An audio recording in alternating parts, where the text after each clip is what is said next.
And hello again, and in my last video I did mention that I'm looking to buy a cheap and cheerful beta, which would be from this range down here. That is less than £300, and I've used this diagram before on a previous video where I explained that I only have 3 watch tiers, that is to say cheap and cheerful less than £300, mid-range up to 3,000 and luxury at over 3,000. And while I'm quite familiar with all the key brands in the luxury sector, Rolex, Omega, JLC and so on, but I'm not so aware of all the watches in the cheap and cheerful range that I might want to buy, because there's so many of them and it's not a range I tend to look at very often. And so I've had a quick look around the internet at some of the popular sites, and I must say I'm even more confused now than I was before I started. There's so many different models and such a massive range in this cheap and cheerful area here that it is quite confusing. And so I stopped looking and instead I wrote down a list of my requirements for that particular watch. So very quickly then, number one is cost. I don't really want to spend more than £100 on a beta, so that's my sort of limit. Next I want a quartz watch, because this will be a watch that's a beta. It's got to be tough. It's a watch that maybe I can just wear occasionally, so I don't want to be constantly having to reset it every time I want to use it. So a quartz it's got to be. Next it's got to be a chronograph, because I like chronographs and I do use a chronograph quite a lot. Next up, it's got to be pretty big for me, so I want something in the range 40 to 44mm.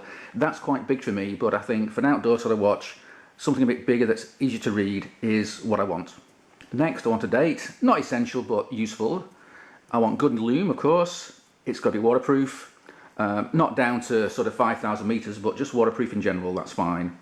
At this price range I want a strap, not a bracelet, while a non-leather strap would perhaps be a bit more hard wearing.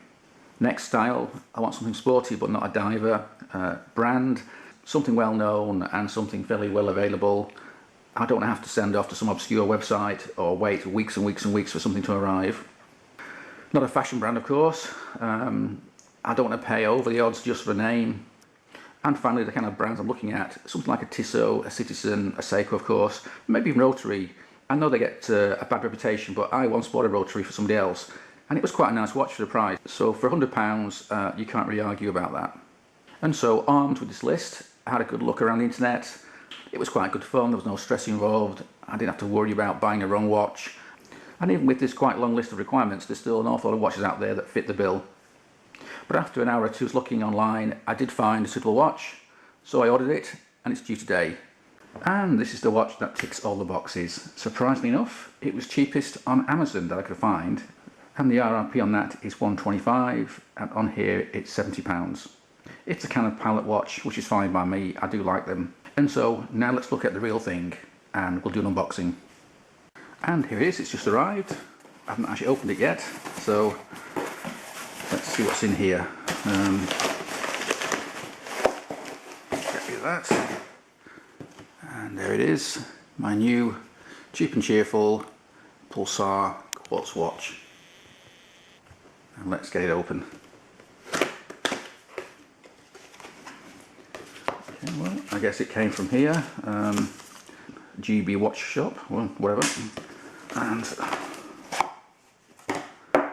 well, not much of a box, but then again for £70 you can't expect too much. And let's see what's in here. Oh, little cushion.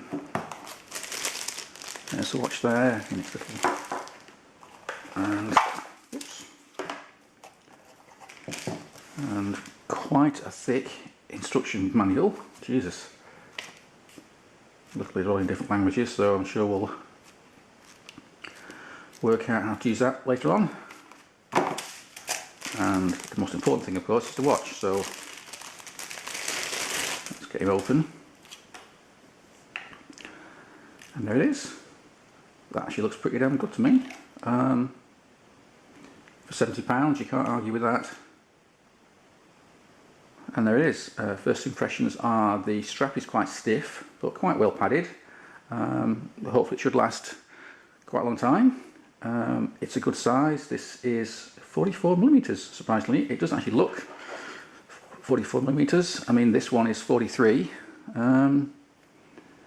Perhaps the pushes make it a little bit bigger, who knows. And it's not working at the moment, so I guess I have to do something with the battery inside. And I'll do a review of this watch, but not quite yet. I'll need a few weeks to get used to it. and wear it on the wrist, and we'll see how I get on with it. Anyway, thanks for watching and cheers.